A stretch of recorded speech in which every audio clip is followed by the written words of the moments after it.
To connect the Shokz Opendots app to the Shokz app on your phone is fairly simple.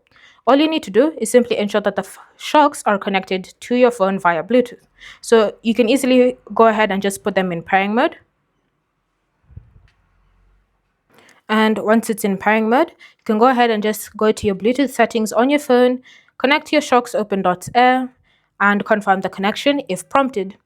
Now, once you do that, you're then going to go ahead and open up the Shokz app on your phone.